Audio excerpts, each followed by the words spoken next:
This is an SM Media production.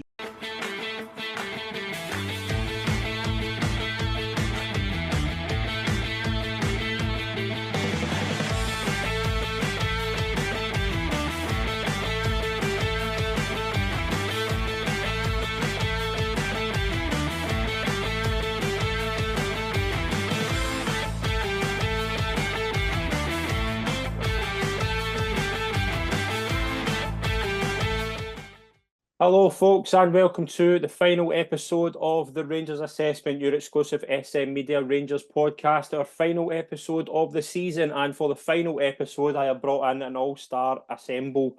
I've assembled an all-star panel. We've got the Avengers, basically.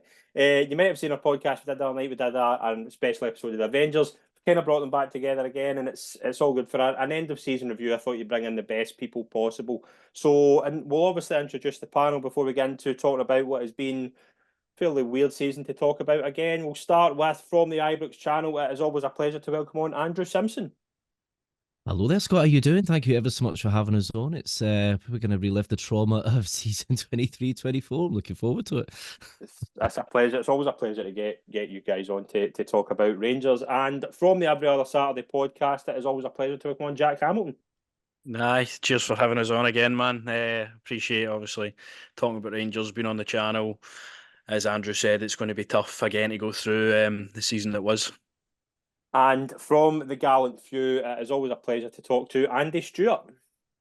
Hi guys. I'm kind of looking forward to tonight, but in the same way that we mentioned the Avengers, I'm hoping this is the Avengers movie where he clicks his fingers and we can forget all the players that just disappear.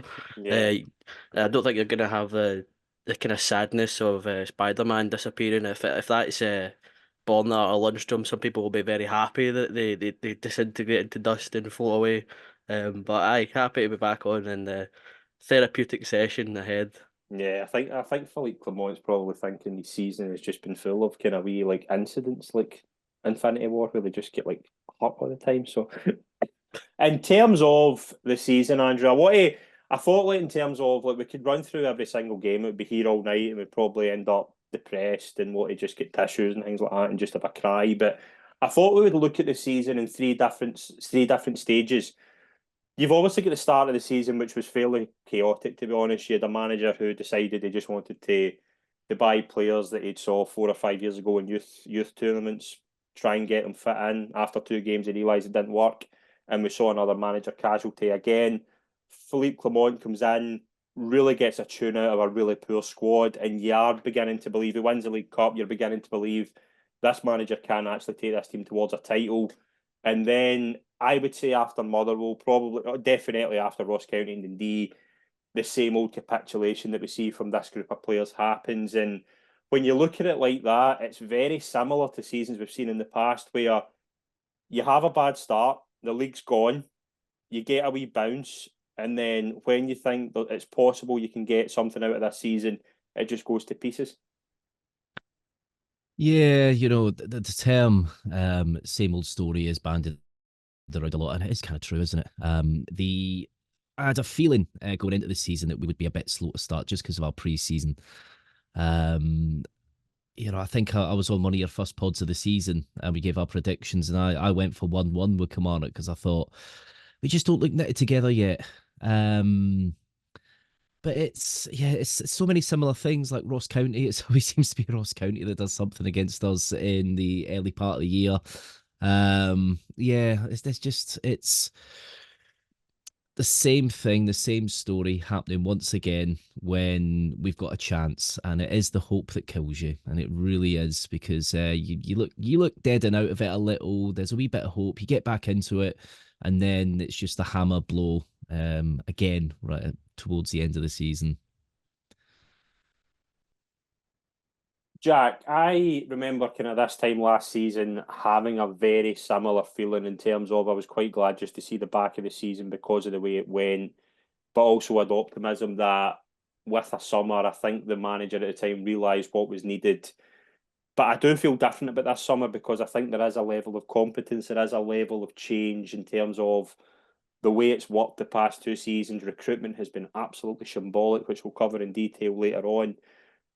it is important though that we don't see this movie again, because that has to be a point this summer where you go, right, we need to do this differently. We can't do this all the time. We can't just get to September, the league's gone, and then change the manager and then just repeat, because that's what bad clubs that are run badly do, and that's where Rangers are just now.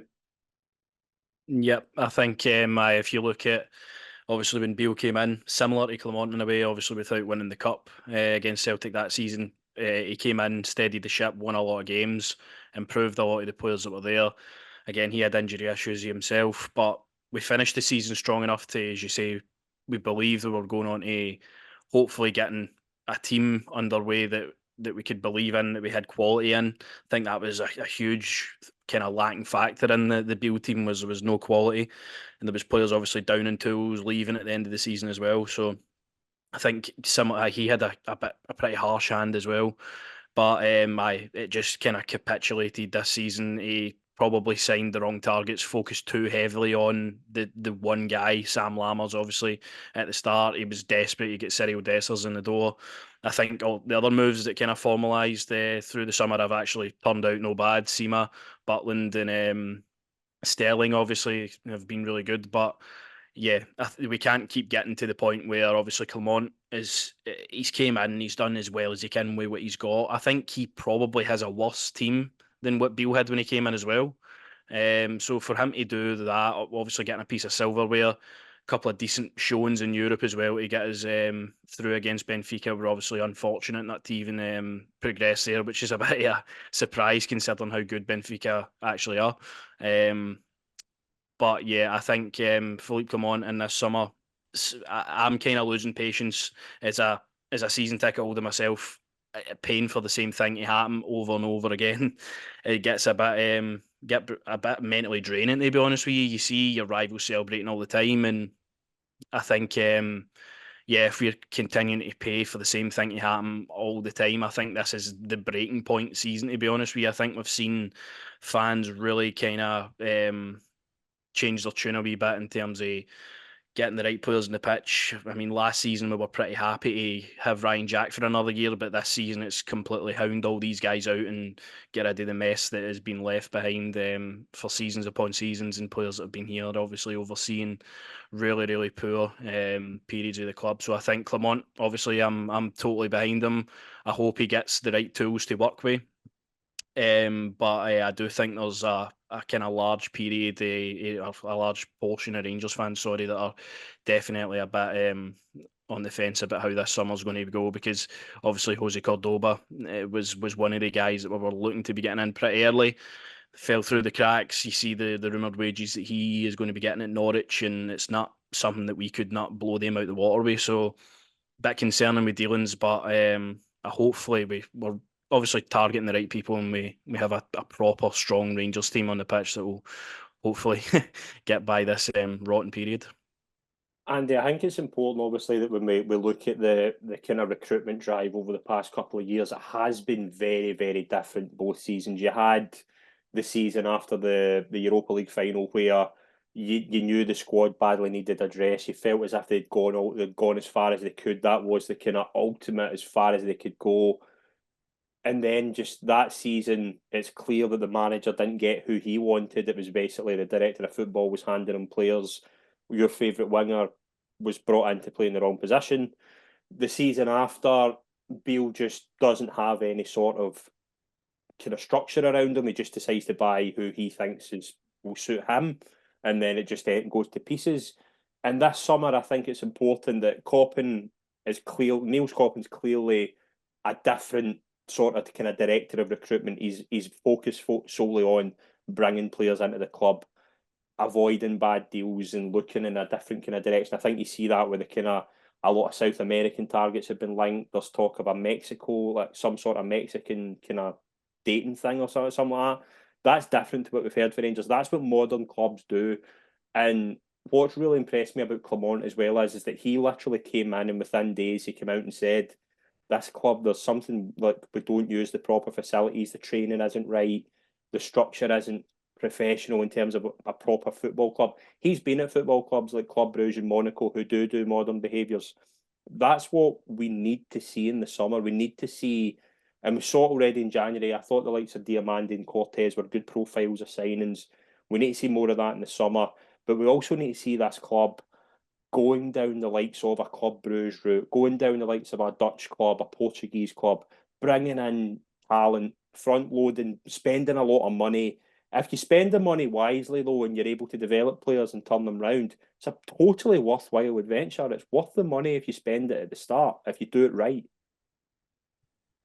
I mean, definitely. I mean, you talk about the recruitment. I still can't believe that I'm in the 12th chapter of Kieran Dill and the Magic, medical. I don't know how the hell he signed for the club with his a groin injury at the time.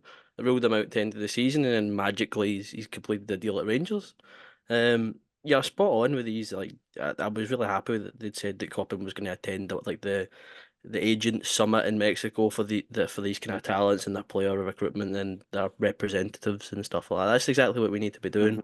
You know, the player traded model is a very forward thinking modern football ideology of how we get players into the club, how we sell them on, and how this cycle continues.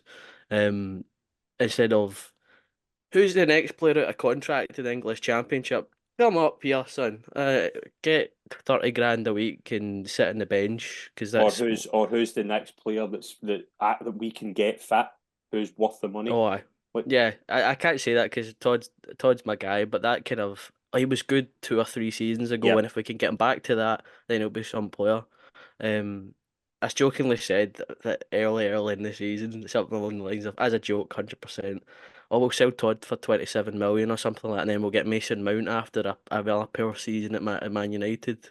His stock will be that low that we'll think we can get him back up to his best. Um, yeah, it's what these younger guys and your Belgium's, Argentina's, my favourite from Football Manager is just scout the Colombia under 20s and see who you can get on like the minimum free release clauses and such and such. But that's exactly what all the other teams are doing. You know, that like Diamande was in one of those academies when he made this move to uh, Nordstrand. Yeah. I can never remember how you pronounce it. But those are the gateways that we need to be looking at to funnel talent towards the main stage. And if that's what we need to be as a club to be successful, being a feeder club to the Liverpools or Cities, these big teams, then as long as it's winning those trophies along the way, I'm not too bothered. Yeah. Andrew, I do think though there does need to be a level of patience because as we say, this rebuilding every season can't go on.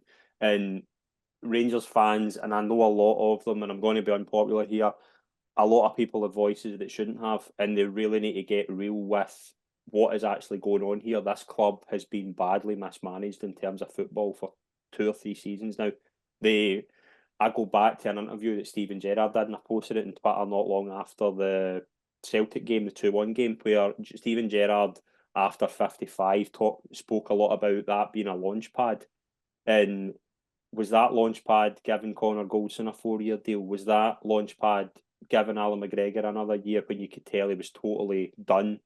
Ryan Jack getting another year, allowing Kent, Morelos, Barisic, all these guys to run their contracts down like that. That to me isn't what modern clubs do. You don't win a title, you don't have a crack at the Champions League. And yes, you can say that team got to a Europa League final, that team's won 3 trophies. Yes, but that's not enough. It's not. And I go back to something I spoke to a friend about a couple of weeks ago. Celtic's turning point in the season was probably bringing back James Forrest. Rangers, James Forrest shouldn't be part of the Celtic squad. Do you know what I mean? He's not good enough to be that, but he comes in and he's that kind of veteran player that Celtic have that came in and, do you know what I mean, helped them win a title in a Scottish Cup. Whereas Rangers kind of core players that have been there way too long just showed that they're not the answer. Like, and it's difficult because there's so many problems in terms of the way the club's been handled, in terms of a lot of players leaving for free when they should have been sold at their peak value. But you have to, as a modern club, you have to behave a certain way. You have to do the right things. And players have just been there too long. And we'll get to one in a moment, but one in particular. But like Barisic, for example, could have been sold for millions. Kamara should have been sold for a lot higher than what he was sold for. Aribo, Morelos, Kent, all these players had bids, and they just, what was that? Why were they there so long, and why have they now kind of left with no value? Yeah. No, it's a very good question. As a club, we've seen it all over the years, from Big X era where we'd spend a lot of money on players coming in. We'd end up sometimes releasing them or taking 200 grand for some players that you think, why? Why we paid 4 million for him, especially 20 years ago. We've had a little period where we've been able to sell some, prospects. Obviously, like Patterson was the first one that kind of kick-started it all. Obviously, Calvin Bassey as well. And you're right, certain players like Kamara should have gone for more, especially to the club that he went to, especially down at Leeds. There was clearly something that changed dramatically since we won the title. Obviously, that we all remember Gerrard talking in the stand after being covered in champagne and was talking about, the future and what the plans were. And then you could tell there was a little bit of disparity between himself and the board, and you could see that Gerrard had instilled the way to play football across all levels of the club. The whole club adopted Gerrard's kind of philosophy and ethos at all levels. They all want to play the same type of football the same way. And I don't think Gerrard got any of the targets really that he wanted that season. We went weak. When you build from a position of strength, that's always the best way to do it. You build while you're ahead. I know it's Scotland, and I know it's a bit different to some other leagues, but Celtic were a mess, and they really were a mess, and they were having to go through a whole new cycle with a whole new manager, with a new ethos, and a rebuild themselves. And we obviously started fairly well. We had the odd little struggle against Dundee United that season, but yeah, failing to get to the Champions League, that is on the board for me. We didn't bring in the adequate players that were needed to try and get us over that hurdle. Obviously, Malmo once again. I see that in my nightmares every now and then. But since then, we've been very sugary in that respect. Now we have, the player trading model did halt a little bit after Calvin Bassey's sale. Like you say, certain players, Morelos, obviously, what was it, 16 million euros originally from, was it Nice, wasn't it? Yeah. And, that was documented. That was true, despite what some people say. No, that was an actual bid because the chairman confirmed it on TalkSport. And at that time, I think we were just holding out for a bit more. And personally, I believe we won 55 due to the fact that we thought Morelos was going. So we bought Roof, we bought Itten, and we actually had a little bit of a bigger squad. And I think that's the reason we won the title. I don't think they thought Morelos was going to be there. And that's the only reason that we did, because we actually did spend. But I'm going on a bit of a tangent here. But obviously, like you say, there has been... We can't... it's rebuild after rebuild now. It was a fairly big-ish rebuild last season, but there were still some core elements of players in that team. That muscle memory from certain players, I think, still psychologically has an impact on the squad, and it does need to be a clean sheet, and people do need to be patient because it's not going to be a whole team gelling very quickly. It does take time for these things, and I think Clement is the right person with Coppin, and like Andy was saying about where Diamandi came from, the Right to Dream Academy, we've been looking at some personnel from there as well, because obviously there's been quite a few decent players come through those ranks there. But yeah, it'll take a while, but we just need to get the right people. And so far, some of the rumours, some of the players that we have brought in look to be those type of players that will potentially do us well for a couple of seasons, and then we'll sell them for more than what we've got them for. Jack, I think another alarming thing over the past, 2 or 3 seasons that I think is just getting worse and worse until we actually say, what on earth is going on here? I think the question needs to be asked. I'm just looking here, right, and Rangers played 58 games this season. Only 4 players played over 50 games, right? Now, that's not down to squad rotation. That's down to 4 players literally just avoided injury. And that is it in a nutshell. Players are getting injured constantly. Every single weekend, the injury, you're literally like 2 questions into a Clement press conference and it's 4 players are just, they're just picking up injuries just anywhere. Like they're walking to the shop, breaking their ankle. Like, it's that bad, and it's been bad for so long. People talk about the Champions League. The Champions League last season was a complete disaster, but injuries, the defence was broken, there was no players fit, and this has been going on for way too long. This is a deeper problem that hopefully the guy for Brighton comes in and really addresses. I don't know if he's started yet, I think he has. This is something in the summer. Whatever is going on in terms of pre-season and kind of training structures and procedures has to change, because you can build the best squad in the world, but if you can't keep them fit and you're chopping and changing every week, there's no balance, there's no settled squad, and you can't push for titles with that. No, and you're totally right. With it being like a very ongoing issue for seasons upon seasons, and something that gets me with the the injury stuff is it's never just you'll be maybe a wee niggle, we'll be back in a couple of games. It's always a season ender near enough. Yeah. And that then it calls you to question what the players are doing in training, the diets they're having, all the kind of stuff that we don't really see behind closed doors, like what is actually happening for the similar kind of issues to be kind of picked up with every player as well. Obviously, Andy saying as well there about Kieran Dowell signing a guy that obviously clearly wasn't fit either is not, again, it's just questionable about what we're actually trying to do. Hopefully this is the summer that we get by those kind of deals, and we try and focus on players that can be more robust and more fit for us. If I had to think off the top of my head, the players that were the 4 players, probably Tavernier, Dessers, Butland, and honestly couldn't even tell you the other guy. John Lundstrom. Lundstrom, right? Aye. So obviously he's been robust this season as well, I guess. But aye, like no stability. I don't really know what we're expecting Clement to do magically to win a league when he's get players drop him out every 2 seconds and no kind of time frame on getting them back. I think he's looked pretty annoyed as well when he obviously keeps getting asked the question. I think his kind of natural response is to be really kind of annoyed with the situation. He did obviously speak about it very early on when he came to the club as well, about how this is happening. He spoke about the contracts running down and how that won't happen on his watch, and stuff like that. So there's a lot for him to fix, but one of the main key kind of ingredients is finding out what's happening behind closed doors to why so many players are missing games, like lengthy periods out with injuries. You somehow just see them back whenever, really. It's never really a timescale put on it. You just kind of need to hope and pray. And then after the last Old Firm game at Parkhead, I mean, was about 11 players out for the Dundee game the Tuesday after. Like, you're missing half a squad there after one fixture on the Saturday. So it's not done Clement any favours. It's not done me any favours in terms of looking at the players that are there that have had injuries and questioning their mentalities to be back and be ready for playing for the club. So definitely a massive thing that needs to be addressed, and the right people need to be in place to sort it.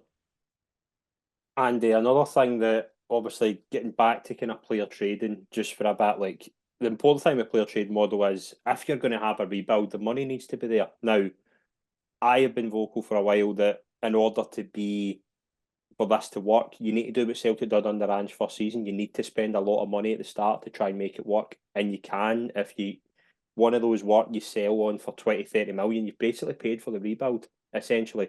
But I'm looking at this squad and thinking, if there's not a lot of funds there, which I don't know if there is or not, again, that's something that powers beyond us will know and not, etc. But who in that squad is going to make you money to fund a rebuild? Like, you're relying on selling Jack Butland, who I think would be, I think he will go. I think if Jack Butland does leave, I think it's a massive, massive position to change because he's been so good. You're relying on getting way more than what you should get for the likes of Goldson if Saudi money was to come in, or you were to get like Hadji somebody was to way overpay on him, or Cantwell, or like, I don't see where like big sales are coming from to fund any rebuild, and that's another deeper problem. Is like, if you've got a player trading model, who's there of any value to sell? I definitely. And this goes back to the crime of the century was our second most expensive transfer fee, leaving on a free, and Ryan Kent.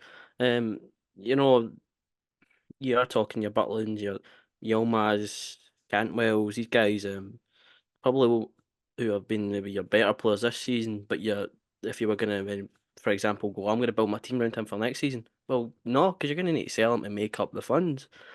If anything's to believe, we've got a lot of money, back. I don't want to. It's not really back, but we're not shelling out the weekly wages to the guys that obviously have ran out of their contracts down, which is, there's some big earners in there. So that's a nice kind of boost, I suppose. But you're spot on. I mean, but I look at that when Ange comes in at Celtic. It's a perplexing time when you think about it.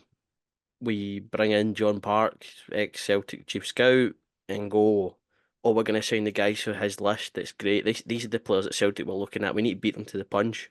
And they bring in a manager that goes, but no, none of them. I'll get guys I know, so we're going to get them instead. And just that's, we completely went in the wrong direction. Our Celtic have just, dropped the shoulder on us, and we've lost them there. But I'm hoping that, as you said, we're going to start looking in the right places. Not the tried, tested, and noted that they didn't work areas. And I will keep saying that, these. We look at the English Championship in England. These are the most expensive places to find players. It's the tax of the guys that play down south, and we should not be paying that tax. You look at a player in that luxury tax of playing down south, you could probably get an extra player in there for the additional transfer fee that we're having to shell out. So I'm hoping, based on what I've seen so far, that we are taking steps in the right direction. But the thing with, I'm pointing back to Ange at Celtic, is I don't see us being as kind of, on the ball. I know they struggled early days at Celtic, but then as soon as it started to work, it caught fire and they just didn't look back. I don't know if we can do that straight away. My hope is yes, we could, because as I said, we've seen it happen, but I don't know. It depends on what players we keep. Kind of, yeah, the big names. I mean, Celtic probably your Kyogos, your Maedas, Hitati when he came in later in the season. These guys were key as soon as they came in the door. They were already standout players when they got there. Well, as soon as they made their impact, I don't know if these guys that we bring in are going to be on it, because there's always that thing. Oh, it's Rangers. It's a first season in Scotland. Oh, they need time to adapt. I don't think we can afford to give those players that time to adapt. No. And an important thing this summer is going to be, what do you do with players who have been there and have that kind of leadership installed? So I'm going to ask you all this in terms of, I think Goldson's really hard. I think we're probably unanimous in that Goldson probably needs to go just for. I don't think he can do any more at the club. I think he's gone in terms of. I think he's lost the fan base as well, which I think is it's quite a shame because he's been there so long, but he's just not the answer anymore. Tavernier's a different one because even though you can tell this season, I think he's lost a yard. I don't think he's played a lot of football as well. I think he's lost a bit of the mobility that he's probably what made him the player he is. But Andrew, well, I'll ask you all this, but he still scored 24 goals this season. He is still your main goal threat. And that's a damning indictment of the forwards as a whole. But yes, he does look to be regressing as a player, but can you afford to throw that? Can you afford to let him go? And are you getting those goals back? Because you're not getting a right back that scores you 24 goals, but I don't think there's a forward in that team that's getting you 24 goals this season. The simple answer is, in that respect, he's not replaceable. I would be a big fan. Now, this is probably going into fantasy land, but I'd be a big fan of him being out in right mid. Considering he has lost a little bit of pace. There has been certain times this season where we have been able to turn to Tav, and he has scored goals at clinical times. You look at the League Cup final, sorry, where he got the goal at the right time, ghosting in at the back post, where we've seen that so often from him. He scored so many big goals against so many big teams, and are not just penalties. Some of his free kicks, if you see him 20 yards outside the box, you're thinking this is essentially like a penalty for him. When you watch him off the ball at times now, not necessarily as much this season, but he was always somebody that he would be demanding the ball. and he would want the ball. And I guess the team's kind of got used to that a little bit, which is a problem in itself. Like you say, how once again is Tav our top goal scorer from being in right back? Now, if it ain't broke, don't fix it, but it is broke. Defensively, Yeah. Tav has really regressed, and we can't be going into another season. We can't even be going into another Old Firm game with Maeda up against him because it's far too easy. Maeda's pace, it's just too much of a problem. Yeah, you could see in the last Old Firm game that Balogun was kind of dropping, helping out a little bit, as well as Sterling and even Diamandi at times. But Tav he just looks a little bit lost there. He's just not got the pace anymore. Do we get rid of him? No, I don't think so. Unless a good bid comes in. But I don't think we've ever really seen that bid. I know there's rumours from Saudi. Could it be something that does happen with him and Goldson? Who knows? It could be paper talk. But another question I would say is, will he be the captain next season? Well, that's what I was going to get into, because Jack, I think that's an important point. Like, I think there's a lot of reservations about giving him the captaincy in the first place. I know that it was something I thought at the time. I was like, I'm not sure he's that guy. But if Tavernier didn't have that armband, I think he would probably get a pass this season, because he's been so good with the goal return, and he is still, even the players, and I think this is damning as well, the players still view him as the main creative threat. He's still the guy, like, if they're in a lot of trouble, they'll be like, give the ball to Tav, just let him do something.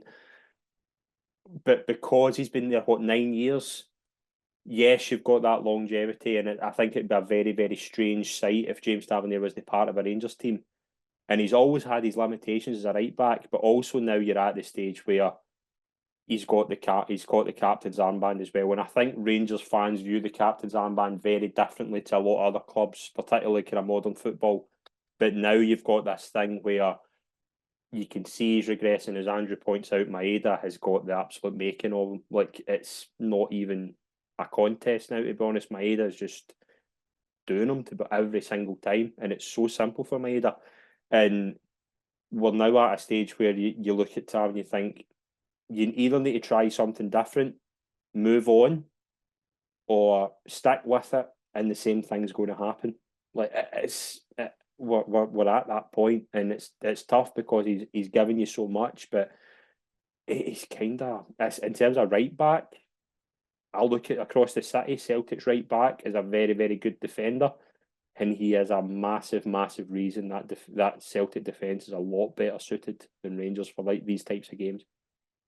Yeah, I think if you're looking at that, as you say, Alistair Johnston, definitely hard defender to get by, especially even where Winger's been pretty limited this season as well. Though I think he looked really the part for them. But on to Tavernier, it's a difficult one. I think when we done the podcast the other day as well, I mentioned I feel like he just looks completely burnt out with everything that's happened, not only this season but seasons past. I think he feels like he's the victim for all of this to happen, and obviously he has to take a large portion of the blame for why we're not winning trophies, and he's the captain, he has to own up to these things. But on the flip side, he's scoring goals, he's assisting, he's doing all the other things that you want to see a player do. I think it won't be hard to replace a guy like Tavernier, because you can bring somebody in that's young, hungry in that position. You look at kind of the progression of Ridvan Yilmaz on the left hand side. I think he looks like a really viable option now to be a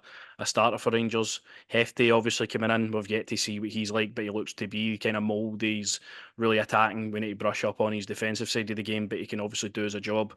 The right back area is just somewhere we've never ever had to look at before. We've never even questioned Tavernier not being there. So I think obviously if you the big thing is, if we get offers for him, I think they will probably be considered by all parties this summer. I think Tavernier will probably weigh up his options. What is he, 32, 33 now? So he's getting on himself. His contract runs out in 2026.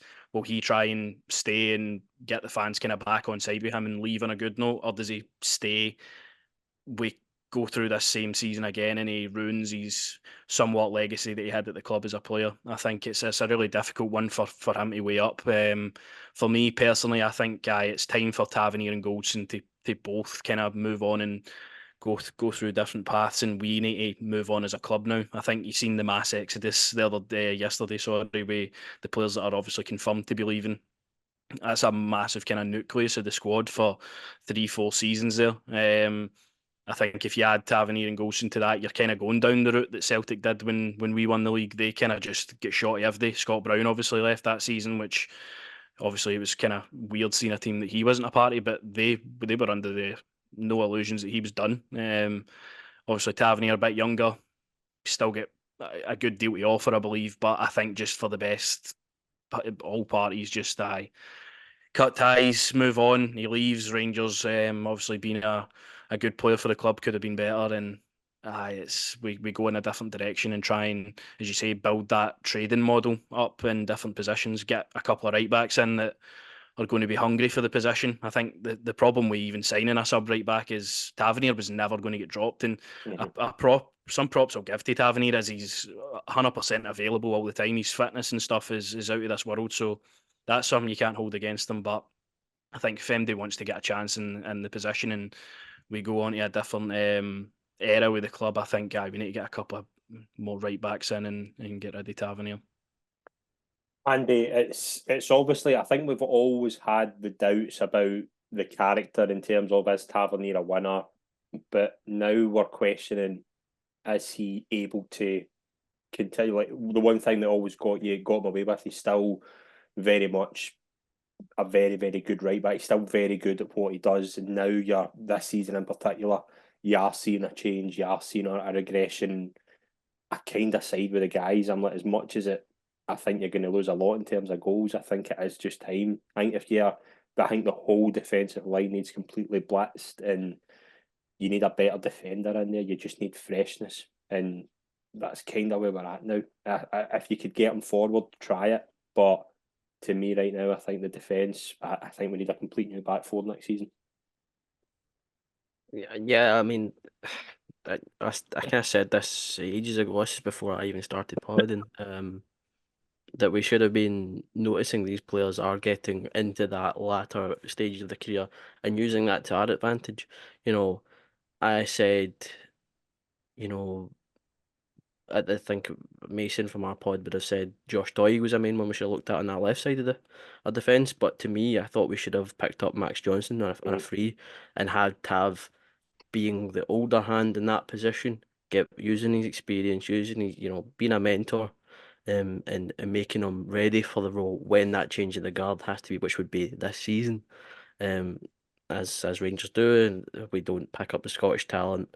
And he goes, he's in the Austrian Bundesliga for Sturm Graz now, and now we are going.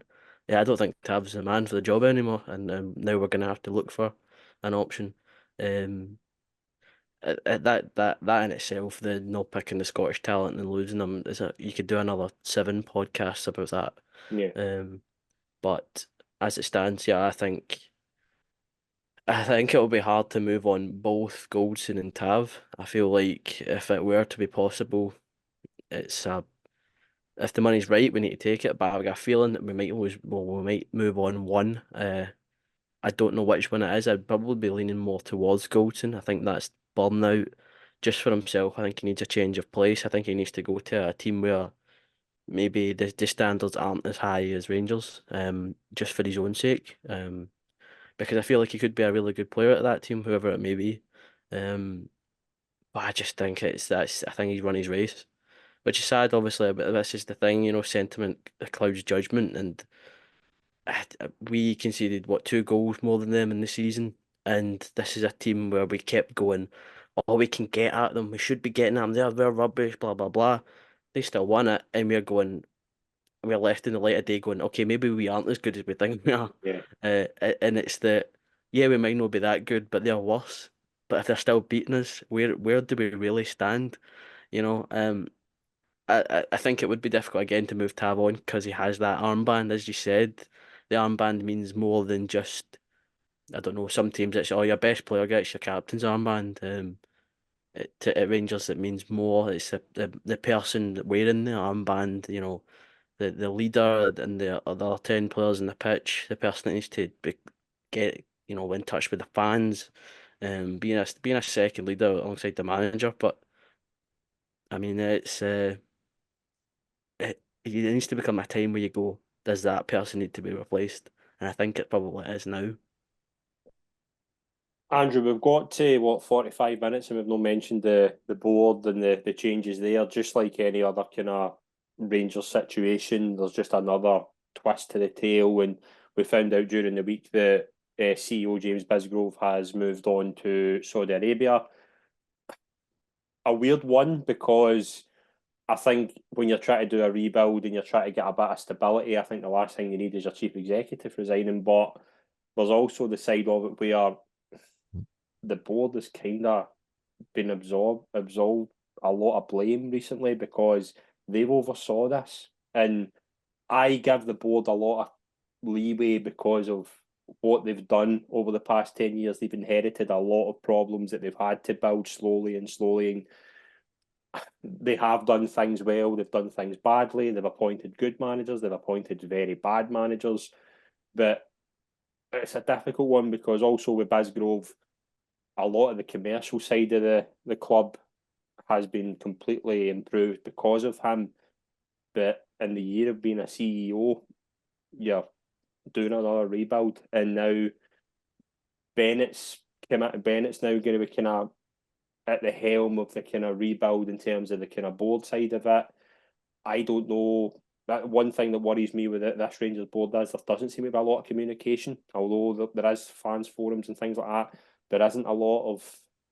We don't really know what's going on, and that's something that's important as well. I think you need to get a chief executive. You need to get somebody in there, not only who knows the club but has a bit of experience in how to run a modern football club, and also you have to have a bit of knows the culture, and they're quite hard to come across. But it's another position to fill, but you need to fill it right, and it needs to be done quickly. It can't be wait 6 months, let this rebuild, get it done ASAP. Find the right person. You can find the right people if you look hard enough, and it's another position I think that is vital to the future of this club. I totally agree. In a sense, this could be a little bit of a blessing in disguise. Now, obviously, Bisgrove has generated revenue through lots of other avenues because in Scotland, we do struggle to make money through. Not that we're winning the league title, but when you do win the league, it's 3 million in the bank. It's not in football in terms of the biggest amount of money. Our biggest probably revenue generator is probably season tickets and European money. Having all these little extra sponsors and stuff, it does help. However, there has been that same on the flip side of that, where we're covering up names on stands because companies have gone bust. Promoting absolutely random companies that have just come out of nowhere and have disappeared as quick as anything. I think the key thing is we need somebody in the door that's not going to float an idea of a friendly in Sydney with your greatest rivals. From a business point of view, I can totally understand why you would look at that because you would make the same amount of money as what you would have done for winning the league with that friendly alone. But you need somebody that understands the club, understands the fans, and will go, no, this will set us back if we do something like this. I guess in some respects, it's never a good time to lose your CEO, but there'll be a few weeks off now probably for the club and for a lot of the people there. I'm sure they'll probably have somebody in mind. There's a lot of rumours were flying around a few weeks before about Bisgrove and the possibility of him maybe not being there next season. Importantly though, as going forwards with the board, like we say, when the changes were made a couple of seasons ago, we thought we would hear a bit more. Obviously, like you say, we do have the fans forums and there are things that are held at Edmonton House, but it would be nice to hear a little bit more like directly from the horse's mouth, so to speak, about what's going on, especially when we are at the cusp of another major rebuild with a lot of money, potentially being paid out. Now, obviously, we don't need to know the ins and outs and everything because you can't always give away what you're doing. But it would be nice, especially now right at the minute. Ibrox is getting expanded. As we speak. Obviously, it's not the biggest expansion, but we are adding quite a lot more seats. So it would be good to kind of see what the plans are, for allocating them seats and stuff going forward, and just what the vision is for the next 10 years. I think that is a key thing. Yes, we know that the player trading model is going to be something that we are going to try and be heavily reliant on for income. But once again, it's another year where our greatest rival, Celtic, are straight into the Champions League, especially now in the new format. When qualifying for the Champions League is probably as hard as what it ever has been, and it's always seems to be a step too far for us. Are they going to now take off into the sunset? What are we doing to counteract that? There are still things to be asked, but yeah, it's probably is a good time for Bisgrove to go. We'll take some of what he's we'll learn from what some of the things he's done to make money for the club, but end of the day, we do need somebody that understands the fans, the fan base, and how we go forward. Jack, obviously we've already saw the kind of summer. We've saw I think there's been every player with a South American name's been linked. You have saw kind of names floating about. There's already been disappointment with the boy Cordoba.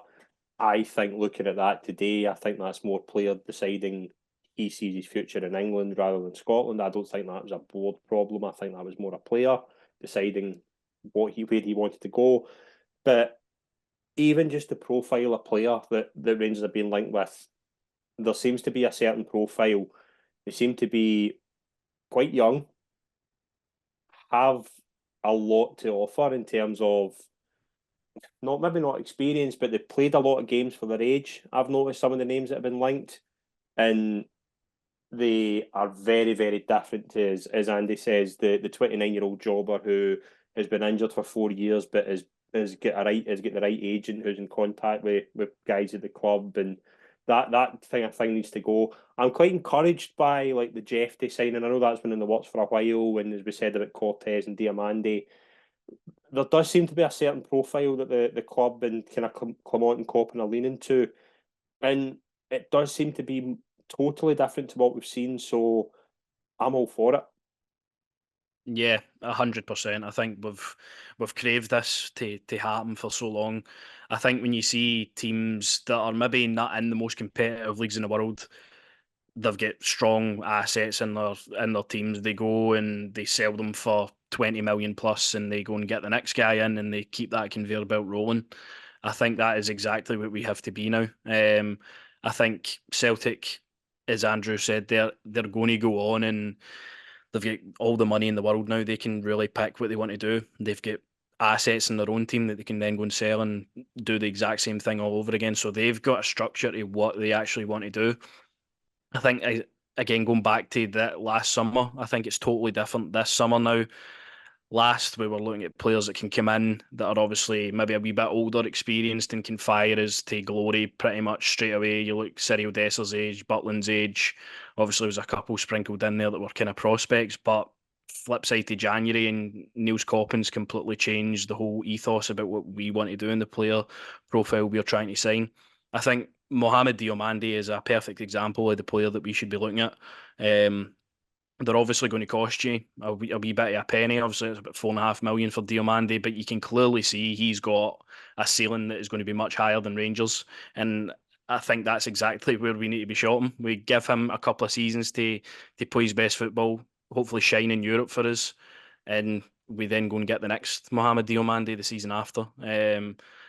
I think the profiles that I've saw and the players that we've been linked to have really excited me, because they're players that, as you say, played a lot of games already for their age. They've obviously got suitors that are kind of big clubs as well. The right clubs are looking at these players, and I don't think it can be a bad thing. I think the only thing maybe for me is I would like maybe the one or two to be a bit more kind of for Scotland in check with the club to obviously help these guys through. But it will need to be kind of a summer and a season where we get instant impact. You go into the Champions League qualifiers, you need to have a team ready that can compete at that stage. I think far too long we've went into the qualifiers and it's completely derailed the start of the season for us in a way. I think it just leaves a massive disappointment when you don't go into it. Last summer again, we held a lot of leeway because we thought we could compete more in the Europa League, and we're not really looking at the money aspect of it. But I think if you see the Scotland Coefficient Twitter page, for example, the figures that are being posted around that we can go and get, it's essential that we get there. I think a lot of your business needs to be done early. Jose Cordoba obviously would have been a nice kind of addition to the team, but we need to go and keep kind of shot them in the same range for guys that are going to make that impact and hopefully make us a lot of money in the future. And I think it's important, a point that Jack made there about something I've been very vocal on all season, is that looking at the kind of best Scottish talent, like I look at like Conor Barron and think he would be an absolute ideal fit in there, but you can't really, like, do you know what I mean? That ship's kind of seems to have sailed. Like he's got better offers. Scottish players are going on and doing really well. Like you've seen what Ferguson's doing in Italy. Like Hickey's going on and massively kicked on. Doid's another one. Do you need, like, although that there are going to be a lot of foreign players mentioned and a lot of kind of certain profiles that Clement and Coppen are looking at, do you need that kind of Scottish core? Do you need to bring in a couple of players who know the club, maybe a bit older, just if you're going to lose the likes of kind of Butland or Tavernier, your kind of leadership group? The leadership group does need blitz, but do you need a new, older leadership group to kind of help these young guys who maybe don't know the culture, maybe will need time to blend in? Is that something you do as well, or do you just go, right, let's just get every single player that's under 24 and let's do it that way and just see where it gets us? I mean, it's a really good topic. That, I mean, yeah, for so long, we've missed these. Ferguson's probably the biggest one, and it kills me to hear Barry on Go Radio or some of the other platforms talking about how there was no interest, and that he would have jumped at the opportunity if there was interest. That hurts the most, because that felt like an easy layup. Even Hamilton, or when he was starting at Aberdeen, we should have been right in there. I go back to even Kenny McLean when he was doing well at Aberdeen, and by all it sounds like Norwich was less money than we were offering, but kind of weren't willing to push the boat out for him. I think for me, I can kind of see we're playing our hand potentially at the fact that we're giving Leon Balogun a contract extension. To me, I feel like that's your old head in the back line. That'll be a person who's been here long enough, knows the club standards, and also knows the game to a good level. As an internationalist, played God knows how many games across Europe's bigger leagues. He's your experienced head in the back four. To me, I think I don't know what the Conor Barron situation was, because it sounds, well, his contract would be up as of yesterday, I suppose. And there's been no kind of shout as far as, unless I've missed it, because it seemed that the Swansea move was on the cards in January and it died down, and there's been nothing since. It coincided with him being taken out of the squad at Aberdeen as well. He didn't have as many minutes, which made me think he was leaning towards Rangers as we're going to take him out of the firing line if Rangers announce something that he's joining them. But it died down. Who knows? I think it goes back further to, we could have been a wee bit more wholesale change in a couple of years back, but I would have kept maybe a Scott Arfield. That he would have been another candidate for knows the club standards and the values and what it means to support in the big games. What games you maybe need to give a wee bit more. And the fact that there's no easy days off at Rangers. That every game is as important as your last game. I think you definitely need to keep one or two of those players. I think Balogun's one of them. I don't know. To me, Jack might have been another, but if the legs and the fitness is no there, then he can't be that player. Because if he's going to be on the doctor's table, he's not on the training pitch drilling into these guys. He's not in the match day squad to remind them in the changing room and stuff like that. He's an empty jersey. So I don't know who the other players would be. I'd hope maybe Butland's is he's got enough experience and a big enough set of shoulders to carry a bit of the burden in that kind of respect, to be a loud voice. But yeah, I think that there needs to be a blend of experience as much as there is youth, because I get the player trading model is great, but you do need a couple of 28-year-olds in a team of 21-year-olds. You know, I don't get me wrong. If Rangers go and buy 18-year-olds, 19, 20, 21-year-olds, and we run buckshot in the league and win everything, then hey ho, they know better than me. But I do think having guys that know the team would certainly help. Right, final point before we wrap up, guys. In terms of the summer, we're going to have a bit of although it's going to be every day, we'll hear rumours and things like that, but there is going to be a couple of weeks where it's just going to die down a bit. We've got other football to focus on. But if I was to ask you one thing that you want, like one position that you feel is absolutely crucial in the summer, Andrew, what is the main priority in terms of the summer? What do you want to see Clement and Coppin do to try and fix this? Well, I think the main area that's been a consistent problem for us this season has been middle to front. Would I say right wing? I don't know. I think maybe a striker. I think an out and out goal scorer. We That's the thing. It just all depends on who's fit. Obviously, there will be big changes coming up. Our defence has been a very Jekyll and Hyde defence. We've had at parts where it's been only 4 goals conceded in double number games, which is always quite strange for our defence. We always seem to have these little runs where suddenly it's okay. But I think middle to front's the bigger concern. Just lack of goals and creativity. Obviously, Diamandi will add to that. I think it's between a right winger and a main striker. I'll probably go main striker because I just want to see us sign somebody that we know is capable of scoring a lot of goals and won't take several touches. I think. Jack, what's the priority? Where do you stand on that? I think Andrew's totally right in terms of the attacking setup of the team has to be absolutely improved in every kind of aspect. But somewhere that I think that we could really benefit from having somebody like a Matt O'Reilly for Celtic is in the middle of the park, a guy who's just always picking up space, always contributing with goals and assists, always kind of being a reliable person in the middle of the park. I think we thought we had that with Todd Cantwell. I really do still like Cantwell. I think he's maybe got a season to offer us and kind of see how he can really build up that. He obviously is very vocal on social media, which doesn't help him either, but he needs to really kind of kick on this season if he's still to be here and be the player that we need him to be, that pops up with goals and assists. He's showed it in flashes where he's went through good periods, but it just completely just dies a death, really. I think for me, definitely a priority is in the middle of that pitch. I think we saw the best midfield display against Celtic in the Scottish Cup final. I think Raskin and Diomande really complemented each other really well. I think if you can then maybe mould Sterling into being one of your midfielders next season as well, I think you're maybe looking at maybe one more in that kind of space, and you're looking for one or two in terms of being kind of wide forwards, kind of attacking midfielders in behind the striker. I think that could be really, really vital for where we want to go as a team. I think it would take a lot of onus off maybe the wide men as well that we'll sign if we have somebody really in behind, kind of like Scott Arfield. We've never really had a guy like Scott Arfield that will consistently come on and give you his all and be in the right position to score goals. So obviously a lot more quality than Arfield offered us, but definitely that's somewhere I'm kind of looking at.